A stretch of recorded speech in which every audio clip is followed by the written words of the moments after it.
할렐루야. 복된 주일입니다. 오늘도 하나님 예비하신 큰 은혜가 여러분 각자 가운데 또 가정에 임하게 되기를 간절히 바랍니다. 오늘은 좀 특별한 날이어서 다윗 설교를 잠시 멈추고 다른 이야기를 좀 하려고 합니다. 저와 여러분들은 우리 다 그리스도인이라고 불리우고 있어요. 또 우리는 기독교인, 그리스도인이라고 불리는데 말 그대로 그리스도를 닮기를 원하고 또 따라가려고 애쓰는 사람들이죠. 감히 어떻게 주님을 닮을 수가 있겠습니까마는 조금이라도 더 그분을 닮아가려고 이렇게 몸부림치는 사람들이 그리스도인인 것이죠. 그럼 예수님에 대해서 잘 알아야 될 텐데, 예수님처럼 살기 위해 애써야 될 텐데, 예수님이 뭐라고 하셨나, 예수님은 어떤 일을 하셨고 어떻게 살고 죽으셨는가, 특별히 그분의 죽으심의 의미가 삶과 죽음의 의미가 우리에게 굉장히 크게 다가오리라 생각이 듭니다. 오늘 제가 자기 중심성을 넘어서는 방법이란 제목으로 몇 가지를 나누려고 해요. 첫 번째 나누고 싶은 내용, 우리가 너무 잘 알고 있지만 다시 한번 늘 우리 마음에 새겨야 될 내용의 첫 번째는 예수님은 나를 살리고 대신 죽으셨다는 거예요. 가끔씩 신문에 보면 어떤 지하철에 누가 떨어져 있었는데 어떤 의인이 뛰어들어서 그 사람을 살리고 자기가 대신 죽었다, 뭐 이런 이야기. 경찰이 시민을 살리기 위해서 뛰어들었다가 소방관이 아이를 살려내고 자기는 폭삭 쓰러진, 무너진 그 지붕이 무너져서 죽고 순직했다, 이런 이야기를 들을 때 누군가 나를 위해 죽으신 사람, 굉장히 귀한 거죠. 사람이 사람에게, 한 존재가 다른 존재에게 줄 수 있는 최고의 선물이 있다면, 가장 최고의 선물이 있다면 그건 생명을 주는 걸 거예요. 생명보다 더 귀한 게 없으니까. 우리 주님이 자기가 이 땅에 오신, 자신이 이 땅에 오신 이유를 이렇게 얘기하셨어요. 본문에 마가복음 10장 45절 말씀입니다. 같이 한번 읽겠습니다. 시작.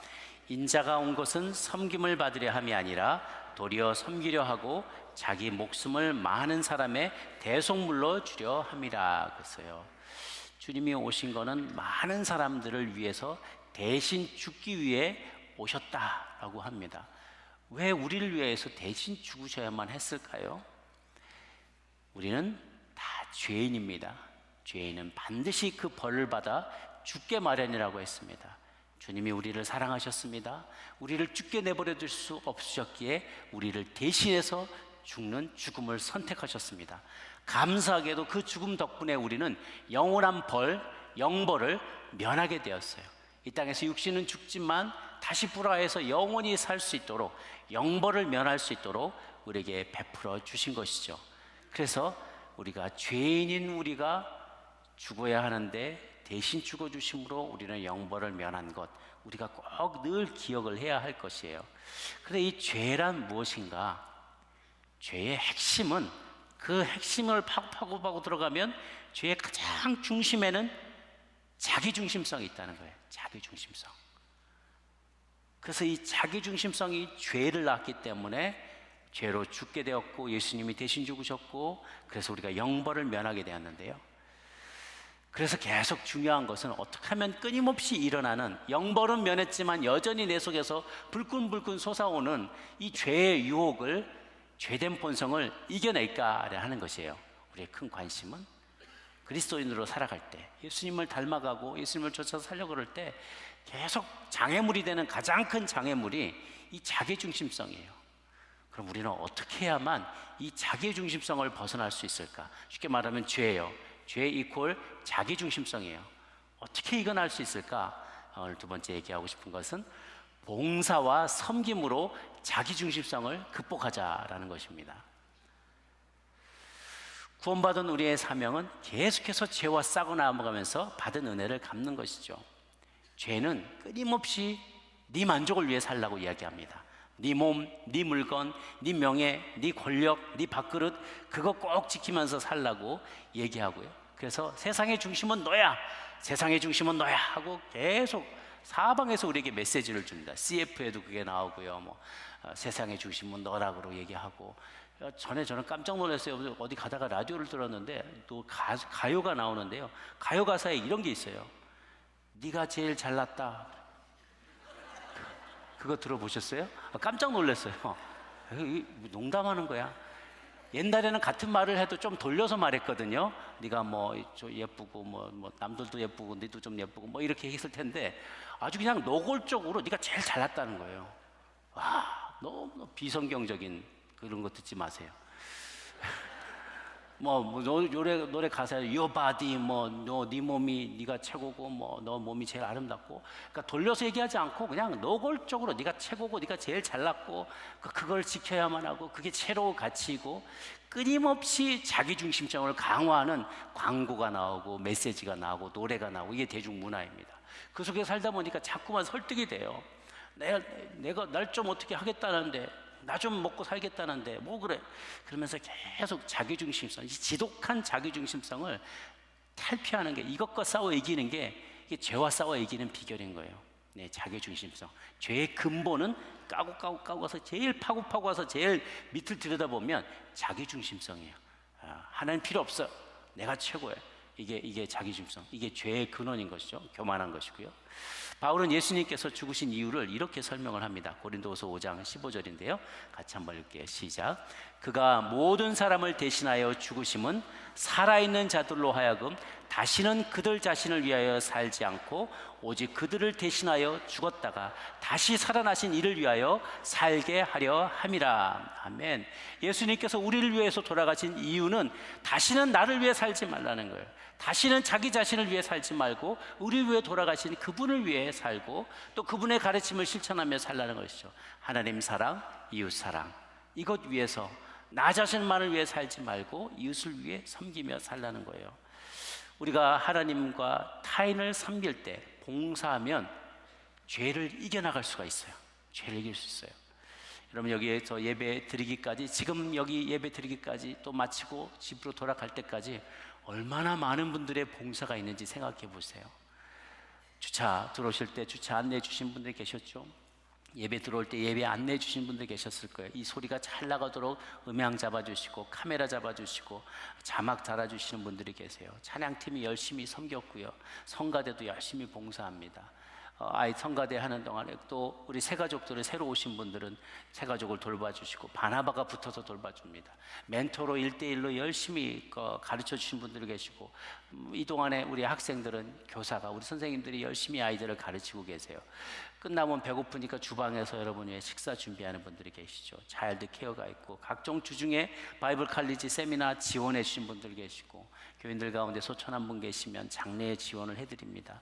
아픈 분들 위해서 의료 봉사하고요. 우리 조경, 환경 바꾸는 거, 교회 시설 관리해서 냉난방 다 나오게 하고 뚫어주시고 여러분 헌금한 거 누군가가 개수해 주시고 체크 발행해 주시고요. 오실 때 불편하지 않도록 셔틀 운전해 주는 분들이 계셔요. 예배가 잘 진행되도록 어디선가 중보기도 하는 분들이 계십니다. 우리 아이들 위해서 운동 코치들도 있으시고요. 선교사님들 선교 잘 하시라고 선교 지원하시고 아우리치 팀들 후원하시는 분들 계세요. 도서관 서점에서 책 빌려주시고 교회 여러 가지 행정도 도와주시고 장비들 다 관리해 주십니다. 장애우들이 어렵지 않도록 도와주는 봉사자들도 있어요. 무엇보다도 우리 지역장님, 동역장님들이 집안도 오픈하시고 여러분들 일일이 신방하고 전화하면서 여러분 위해서 얼마나 헌신하고 기도하십니까? 이런 분들이 없으면 정말 나는 그저 편안하게 교회가 다 진행되는 것 같지만 누군가의 헌신과 봉사 덕분에 이래가 우리가 은혜를 경험하는 거잖아요. 이게 얼마나 감사한 일입니까? 그런데 이 모든 것, 그런데요, 큰 교회일수록, 대형 교회일수록 봉사자가 더 부족하다고 합니다. 왜냐하면 사람들의 마음속에 아우 이렇게 큰 교회에 이거 봉사할 사람 없겠어? 나 하나 안 해도 누군가는 하겠지. 서로 다 그 생각을 하는 거예요. 누군가 하겠지. 그래서 대형 교회일수록 봉사자가 더 찾기가 어렵다고 얘기를 합니다. 봉사마다 쉬운 봉사가 없죠. 누군가가 희생해야만 합니다. 누군가가 무언가를 희생해야 돼요. 누구나 다 주말에 거실에서 편안하게 소파에 누워 앉아서 팝콘 끼고 앉아서 넷플릭스 드라마 밀린 거 다 보면서 늘어지게 자고 싶고 또 운동도 하고 싶고 산으로 들러 좀 다니고 싶을 거예요. 느긋하게 좋아하는 취미생활, 빨간 날 취미생활도 좀 하면서 그렇게 지내고 싶을 겁니다. 그것도 필요합니다. 그래서 때로는 가족들과 함께 산으로 들러 또 좋은 시간 갖고 운동도 하고 그런 거 다 필요합니다. 그런데 그 모든 것을 나만을 위해서 하지 않고, 나만을 위한 시간도 필요하지만 그 모든 시간을 나만을 위해 쓰지 아니하고 그 중에 많은 부분을 떼어내서 남들을 위해 섬기고 봉사하는 필요가 있다는 거예요. 그러니까 내 거를 다 움켜쥐고 있으면서 봉사할 수 없어요. 섬길 수 없어요. 섬기고 봉사하기 위해서는 내가 어딘가에서는 나의 단잠을 희생해야만 하고, 더 놀고 싶은 것, 더 누리고 싶은 것, 나에게 더 쓰고 싶은 것을 아껴서, 그게 나의 자기중심성이잖아요. 자기중심성을 조금이라도 덜어내고 누군가에게 내어줘야만 하는 거죠. 좋은 자리를 누군가에게 내어줘야만, 그럼 내가 좀 불편한 자리에 앉아도 누군가에게 봉사할 수 있고 누군가에게 섬길 수가 있는 것이죠. 이 자기중심성을 이기면 죄에서 승리할 수 있습니다. 봉사와 섬김으로 자기중심성을 이겨낼 수 있게 되기를 바랍니다. 세 번째는요, 그러나 우리 모든 것을 내 힘으로 불가능해요. 하나님이 주시는 성령의 능력이 있어야 이것을 잘 섬길 수가 있습니다. 왜냐하면 섬기려고 하는데도요, 왜 지난번에 제가 말씀드렸잖아요. 문 하나 열면 그 안에 또 문이 있어요. 문이 계속 여러 개의 문이 있는 거예요. 이 문 열고 들어가도 거기 안에 또 많은 선택의 문들이 있어요. 내가 봉사한다고 딱 선언하고 들어가서 봉사하는데도요, 자기중심성을 이기려고 봉사에 들어가는데 거기서 또 자기중심성을 자극하는 일들이 생겨나요. 세상에서는 자아를 실현한다는 걸 굉장히 좋은 표현으로 하잖아요. 교회에서는요, 자아를 실현하면 안 돼요. 봉사하면서 자아를 실현하면 안 되고요, 자아가 죽어야 돼요. 내려놔야 돼요. 왜냐하면 내가 이것을 잘하고 싶은데 덕을 세워야 되고요, 또 나보다 더 잘하는 사람들도 있고요. 그러면 내가 박수 쳐주고 이것이 교회의 덕이 되도록 나를 계속 자기를 부인해야 돼요. 내가 열심히 했는데요, 딴 사람이 박수 받아요. 그것도 똑같이 박수 쳐줄 수 있어야 돼요. 내가 고생했는데 알아봐주는 사람이 없어요. 그래도 내가 그것에 감사하고 박수 칠 수 있어야 돼요. 봉사하다가 서로 싸우고 욕하고 갈라서는 이유는요, 자아가 시퍼렇게 살아있기 때문에 그래요. 이놈의 자아를, 이놈은 죽여야 되는데 얘가 자꾸 자아를 실현하겠다고 막 삐져나오는 거예요. 이 자아를 자꾸만 눌러야 돼요. 자아를 내려놔야 돼요. 남을 위해 봉사한다고 하지만 여전히 인정받기 원하는 내 마음, 그러니까 인정받지 못하면 섭섭하고 짜증이 나고 다투고 심지어 텃세를 부리기도 하는 거예요. 주인 의식을 갖는 것은 좋습니다. 하나님, 내가 정말 내가 주인처럼 깨끗이 닦고 아끼고 주인처럼 내가 잘 관리하고 그런 것 중요해요. 주인 의식은 좋지만 주인 노릇하는 것은 나빠요. 주인 행세하는 것도 나빠요. 그러니까 주인으로서 주인처럼 일하지만 사실 나는 주인은 아닌 종인 거거든요. 하나님 나라의 종인 거거든요. 주인처럼 청지기의 역할을 감당하는, 주인처럼 생각하는 그런 청지기이지 주인은 아니라는 것이죠. 주님이 주인이세요. 우리 모두의 주인은. 그래서 이 성령의 감동함으로 끊임없이 내 안에 흘러나오는 이 부정적인 감정과 자아에 실현하고 싶은 욕구를 내가 부인하는 것이죠. 베드로전서 4장 10절 11절 말씀을 같이 한번 읽어볼까요? 시작. 각각 은사를 받은 대로 하나님의 여러 가지 은혜를 맡은 선한 청지기 같이 서로 봉사하라. 만일 누가 말하려면 하나님의 말씀을 하는 것 같이 하고, 누가 봉사하려면 하나님이 공급하시는 힘으로 하는 것 같이 하라. 이는 범사의 예수 그리스도로 말미암아 하나님이 영광을 받으시게 하려 함이라. 그에게 영광과 권능이 세세에 무궁하도록 있느니라. 아멘. 우리는 여러 가지 은혜를 맡은 선한 청지기다. 이 은혜, 이걸 할 수 있는 능력, 이런 재능, 하나님 우리에게 맡겨주신 겁니다. 내가 만들어낸 게 아니라 태어났는데 그게 내 은사인 거예요. 태어났는데 그렇게 주신 거예요. 그러니까 내가 만들어낸 게 아니고 하나님의 선물이니까 그 선물을 가지고 하나님의 말씀 말하려면 하나님의 말씀을 하는 것처럼, 봉사하려면 하나님이 공급해 주신 힘으로 하는 것처럼 범사에 그리스도로 말미암아 하나님께 영광을 돌리는 섬김이 될 수 있게 되기를 바랍니다. 이것은 나의 소유다, 나의 능력에서 나온 게 아니다, 이것이 아니라 잠시 받은 재능도 잠시 받은 것이요, 건강도 시간도 능력도 주님께 받은 것이기 때문에 그 받은 것을 잘 선용하여서 하나님을 기쁘시게 하는 봉사자들이 다들 되시기를 바랍니다. 네 번째는요, 받은 은혜와 사랑에 감사함으로 섬기자라는 것입니다. 받은 은혜와 사랑, 억지로 섬기면 안 돼요. 자원하는 마음, 기쁨과 감사로 섬기는 것이죠. 가끔씩 오랫동안 이렇게 봉사를 하신 분들 가운데 이런 권태기가 찾아올 때가 있어요. 너무 무기력하고 점점 이 봉사하는 게 기쁨이 없고 하고 나는데도 허무하고 약간 의무감에서 하는 듯한 그런 느낌이 들 때가 있는 것이죠. 물론 육체적인 쉼도 필요합니다.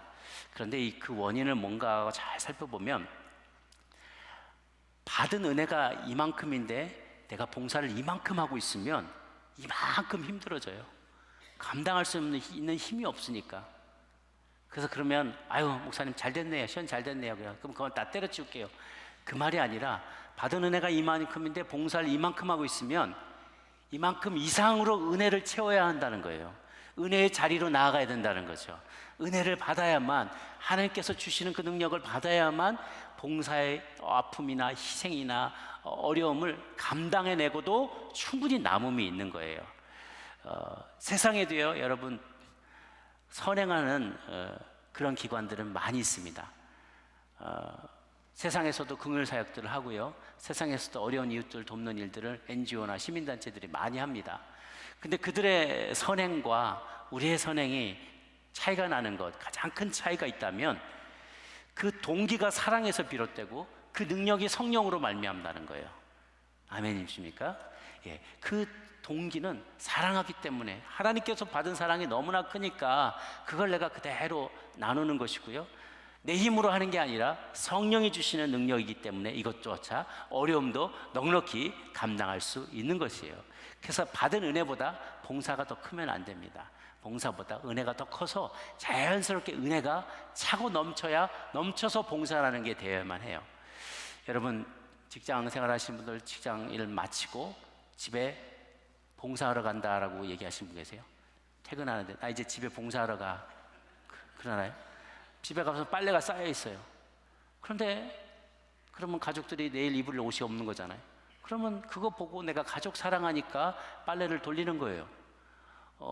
집에 가 설거지가 이렇게 쌓여 있으면 가족 사랑하는 사람이 그 설거지 하는 겁니다. 내 식구들이 밥 먹어야 되니까, 이걸로 밥 먹어야 되니까, 우리 집이 깨끗해야 되니까. 쓰레기가 쌓이면 내가 사랑하니까 그 쓰레기 갖다 버리는 거예요. 자녀가 배가 고프다 그러면 자식을 사랑하는 부모가 밥을 차려주는 것이죠. 그런데 막 밥 해줄 때마다 이놈 새끼 많이도 먹네, 그냥 돼지 새끼 같이, 그런 마음 가진 부모가 있나요? 안 그래요. 아이가 사랑하니까 이건 내가 너 위해서 봉사하는 거야, 알겠지? 너 기억해? 이렇게 하지 않아요. 내가 사랑하니까 사랑하는 마음으로 그걸 그냥 섬기는 거죠.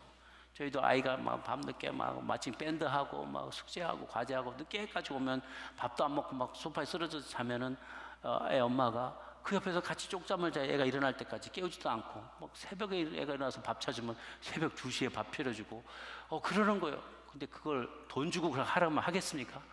그게 봉사인 거죠. 그게 봉사가 아니라 그냥 사랑하기 때문에 그 일을 하는 거예요. 의무감에서 하는 것이 아닙니다. 내가 부모니까, 내가 사랑하는 배우자니까, 내 사랑하는 자녀니까 내가 사랑 때문에 그 일을 하는 것이죠. 내가 사랑받았고 나도 사랑받고 자랐고 그 사랑을 나누는 것뿐입니다. 여러분이 교회에 왔는데 우리는 하나님을 사랑하고 하나님께서 주신 형제 자매를 사랑하는 자들이잖아요. 근데 형제 자매들이 교회에 와야 하는데 주차할 곳이 없어요. 그러면 그 필요를 아는 내가 그 필요를 채우기 위해서 주차 봉사를 하는 거죠. 형제단을 예매 드리고 나면 배가 고플 텐데 그럼 내가 주방 봉사하는 거예요. 우리의 자녀들 믿음으로 잘 자라기를 바라는 마음이, 아까도 교사 인터뷰 하셨는데 그 아이들 너무 중요한 시기다라고 생각하고 깨달은 사람이 내 자식 같아서 우리 남의 자녀들 보면서 그러잖아요. 내 자식 같아서. 그럼 내 자식 같으니까 내 자식에게 해주고 싶은 거를 그들에게 해주는 거죠. 그게 바로 교사의 마음인 것이에요. 여러분, 우리가 교회에 봉사할 때 혹시 그런 마음 가진 거 계신 분이 계십니까? 하나님, 내가 채워드리니까 이렇게 되는 거 아니겠어요? 하나님, 뭐가 필요하세요? 뭘 채워드릴까 제가? 헌금하면서 제가 이렇게 채워드렸으니까 교회가 되지, 이런 마음 가진 분 계세요? 뭔가 내 봉사해서 하나님 뭔가 되게 부족한 분인데 내가 좀 이렇게 해드리니까 그나마 좀 유지가 되고, 그런 생각을 하세요? 우리 하나님 자원이 무한하신 분이십니다. 여러분이 갖고 계신 모든 것을 주신 분이 바로 우리 하나님이세요. 하나님 뭐가 부족해서 우리의 봉사를 받으셔야 되는 분이 아닙니다. 그럼에도 불구하고 하나님은 우리의 봉사를 기쁘게 받으시는 이유는 이 봉사와 섬김이 여러분에게도 은혜가 되기 때문에 그래요. 그 봉사와 섬김이라는 과정을 통해서 여러분들이 더 큰 하나님의 은혜를 경험하고 보람을 느끼고 삶의 의미를 발견하기 때문에 여러분에게 섬길 기회를 드리는 거죠. 하나님께서 God is doing you a favor. 하나님께서 여러분에게 favor를 주시는 거예요. Giving you favor. 하나님을, 우리가 부족한 하나님을 채워드리는 게 아니라는 거죠. 그 생각이 반전이 있어야 돼요. 바꿔야만 합니다. 저희가 결코 교회를 값싸게 유지하기 위해서 싼 노동력을 모으려고 제가 광고하고 사역을 홍보하는 게 아닙니다. 그것이 우리가 배우고 믿고 학습한 것, 우리가 설교를 통해서 그리고 예배를 통해서 깨달은 것을 깨달은 믿음을 실천할 수 있는 장으로 봉사를 여러분에게 소개해 드리는 것입니다. 하나님의 교회는 우리가 아니어도요, 제가 아니어도, 여러분이 아니어도 얼마든지 든든하게 서갈 수 있습니다.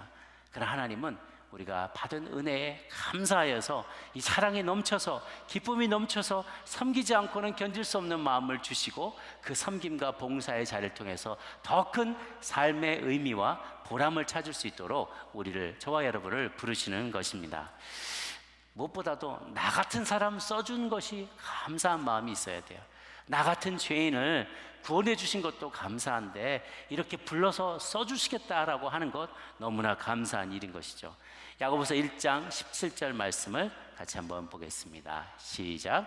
온갖 좋은 은사와 온전한 선물이 다 위로부터 빛들의 아버지께로부터 내려오나니 그는 변함도 없으시고 회전하는 그림자도 없으시니라. 아멘. 이 온전한 선물은 다 빛들의 아버지 되신 하나님께로부터 우리 가운데 내려온 것이에요. 그러니까 이 선물 받은 이는 감사한 마음으로 그것을 누리고 또 다른 이들에게도 나눠야겠죠. 그런데 우리가 이렇게 섬김이 가끔씩 어려워지는 이유들을 우리가 잘 봐야 돼요. 여러분, 예배를 봉사한다고, 혹은 성가대 봉사한다고, 주방 봉사한다고 예배를 건너뛰거나, 혹은 예배의 자리에 앉아 있는데도 계속해서 다음 차례는 뭔데, 내가 다음에 뭐 해야지, 이거 빨리 끝나고 뭐 해야 되지, 계속 마음이 콩밭에 가 있으면은요, 언젠가, 그리고 예배를 건성으로 드리게 되면 언젠가는 은혜가 바닥나기 시작합니다. 언젠가는 맥이 빠지기 시작하고 회의감에 빠지게 되고요, 그리고 사역의 장소에서 막 분열이 일어나고 다툼이 일어납니다. 은혜가 바닥나기 때문이에요. 그러면 신앙생활이 아니라 종교생활이 되는 거예요.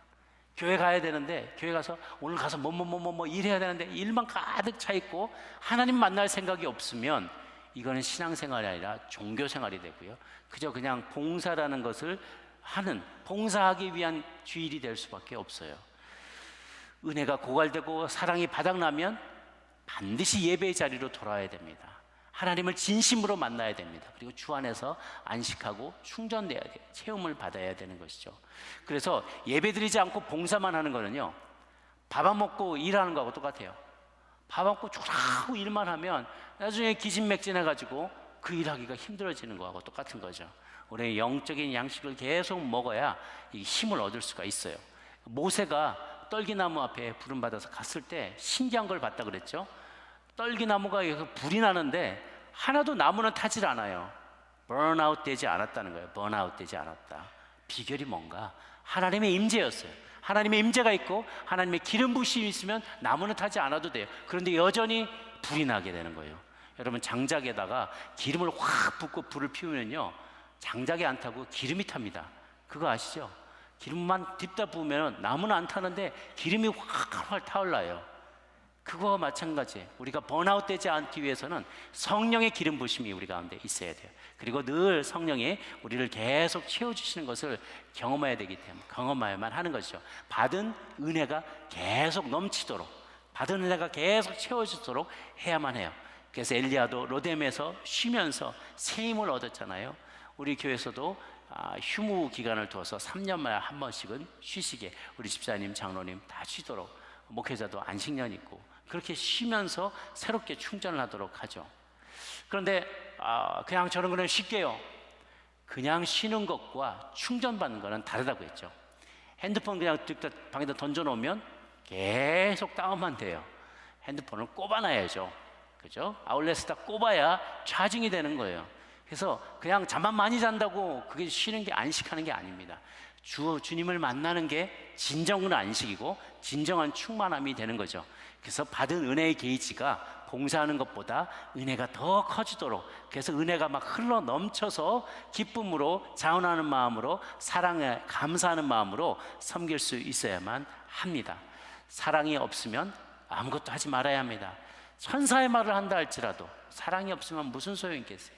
내가 재물을 가지고 수많은 사람을 돕는다 해도, 봉사를 한다 해도 사랑이 없으면 아무것도 아니라고 얘기하고 있죠.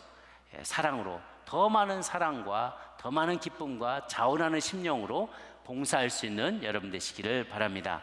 마지막으로 교회 바깥에서도 열심으로 섬기는 저희들이 되기를 바랍니다. 우리는 흔히 교회 봉사만 의미 있는 영적인 봉사다라고 생각하는 경향이 있어요. 그것이 아니라는 거예요. 가정 안에서도 봉사, 가까운 사람부터 먼저 섬기고 봉사해야 돼요. 가정 안에서, 교회에서, 그 다음에 일터에서, 세상 속에서도 우리는 이 봉사의 삶을 계속 해나가야만 하는 거죠. 과거에 제가 어떤 가정사역을 하는 강사님의 간증을 들은 적이 있는데, 그분이 그런 얘기를 해요. 자기가 그 여성에 대해서, 어머니에 대해서 강의를 많이 하고 다녔는데 돌아보니까 애들이 하루 세끼 내내 라면만 먹었더라는 거예요. 그래서 자기가 깊이 반성을 했대요. 자기는 주변의 사람은 가정들을 살리면서 전 세계를 다니고 있는데 우리 집 아이들은, 우리 집 새끼들은 세끼 내내 라면만 먹고 김치하고 라면만 먹고 있어요. 그건 아니라는 거예요. 그래서 이것이 가장 가까운 이로부터 우리의 봉사가 시작돼야 됩니다. 가장 가까운 일을 섬기고, 가까운 가족들을 봉사하고 섬기고, 그리고 교회에서 섬기고, 또 나아가서 일터에서 섬기고, 이러면 이것이 하나님의 나라가 자동으로 확장되는 계기가 된다는 것입니다. 하나님의 나라는 미치지 못하는 곳이 없게 될 거예요. 하나님의 통치가 곳곳에 곳곳에 임하게 될 것입니다. 그렇게 할 때 봉사와 섬김이 습관이 되어야만 합니다. 지지난주에 제가 없는 동안에 우리 최일도 목사님 말씀 잘 전해주시고 과테말라 갔다가 돌아오셔서 지난주에 우리 팀들과 같이 이렇게 만나서 식사를 했는데요. 다녀온 이야기 너무 재밌게 얘기 나누시다가 있는데 밥 주문한 게 나왔어요. 1번 뭐 이렇게 밥 가져가세요 하고 저기를 하는 거예요. 근데 제가 순간 딱 놀랐어요. 다 같이 자리에서 일어나는 거예요. 몇 살이면 전에 다 같이 벌떡 일어나는 거예요. 그래서 누가 먼저 앉아 있으라고 가져오겠다고 그래서 또 가져오셨어요. 그리고 다 먹었는데, 먹고 나니까 또 옆에서 누가 팍팍 이걸 닦는 거예요. 그래서 야, 이거 좀 뭔가 다르다. 뭐가 다를까? 이분들이 과테말라 가서 내내 밥퍼하고 온 거예요. 그러니까 거기 가서 아이들, 꼬맹이들한테 밥퍼서 나눠줄 때 이렇게 무릎 꿇고 앉아서 애를 진상하듯이 이렇게 아이들한테도 주고 선물도 주고 축복 기도를 하거든요. 그래서 그걸 하는 게 아주 그냥 일주일 내내 습관이 되신 거예요. 평소에도 그렇게 하지만, 그러니까 섬김이 제2의 천성이 된 거예요. 봉사가 그냥 섬김이 된 거예요. 이 습관이 된 것이죠. 우리도 그렇게 해야 될 줄로 믿습니다. 가정에서 섬기는, 안에서 깨진 바가지 바깥에서 깨져요. 안에서 잘 쓰임받을 좋은 바가지면 밖에 세상에 나가서도 똑같이 하는 것이죠. 집에서 하듯이, 교회에서 하듯이, 세상에서도 하는 거예요. 그러면 하나님의 나라가 점점점 저희를 통해서 확장이 되는 거죠. 카이로스 얘기하셨죠. 저 위에 카이로스가 우리 가운데, 우리를 통해서 이 땅 가운데 하나님의 영 시공간에서 일어나는 그 일들이 우리를 통해서 이 땅에도 그 일이 일어나는 거예요. 그래서 모두가 내가 잘났다라고 문화 속에서, 그래 당신이 더 귀합니다, 당신이 귀합니다라고 인정해주고 섬겨주고 봉사하는 이들이 더욱더 우리를 통해서 많이 나오게 되기를 바랍니다. 고린도 12장에 보면 한 몸에 우리가 여러 지체를 가지고 있다라고 얘기해요. 그래서 은사가 다 다른 게 너무나 감사하고 다행이에요. 다 똑같은 은사가 아니잖아요. 그러니까 그 은사를 통해서 봉사하고 섬기면 온몸이 유익을 얻게 됩니다. 온몸이. 내가 밥을 먹었는데 눈이 밝아져요. 내가 밥을 먹었는데 위를 통해서 온몸에 영양가가 나가니까 눈이 밝아지고 정신이 맑아지죠. 그렇죠? 여기 이런 봉사를 했는데 다 귀도 밝아지고 귀가 들으면서 뇌가 유익을 얻고 우리는 서로 연결돼 있어요. 그래서 나 하나쯤 하지 않고 저 봉사가 나하고 무슨 상관이야? 저 사람이 힘든 게 내게 무슨 소용이 있어? 내게 무슨 의미가 있어? 라고 때 저 새끼손가락이 아프면 온몸이 아프다는 거예요.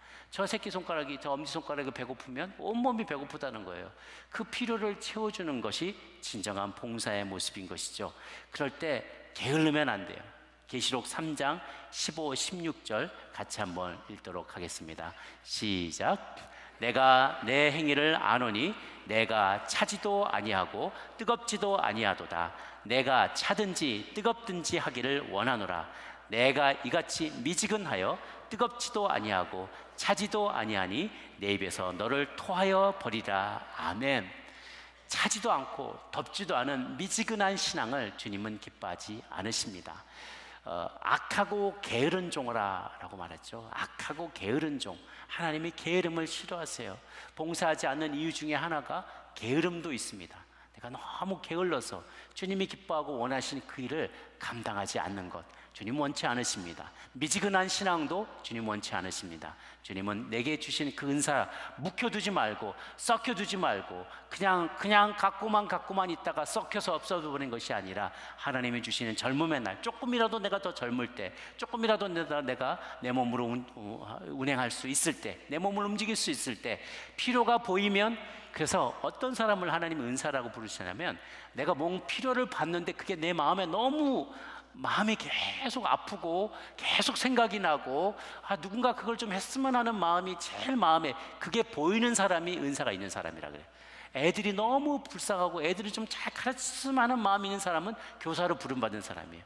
누군가 밥 못 먹고 불쌍하고 어렵고 병든 사람을 도와주고 싶은 마음이 있으면 그 사람은 이 긍휼의 은사가 있는 사람이에요. 찬양을 보면서 틀리는 게 너무 마음에 가슴이 아픈 분은 성가대로 부름받은 사람이에요. 그렇게 여러분들 모두에게 하나님이 보여주시는 것들이 있어요. 필요가 있어요. 그게 다른 사람 눈에는 안 보이는데 내 눈에는 보여요. 그게 바로 하나님의 콜링입니다. 하나님이 여러분의 그 은사를 사용하기를 원하고 가정이, 교회가, 이 사회가 우리의 봉사와 섬김을 통해 건강해지기를 소망합니다. 그렇게 잘 쓰임받는 저 여러분 모두가 되시기를 주님의 이름으로 축복합니다. 기도하겠습니다.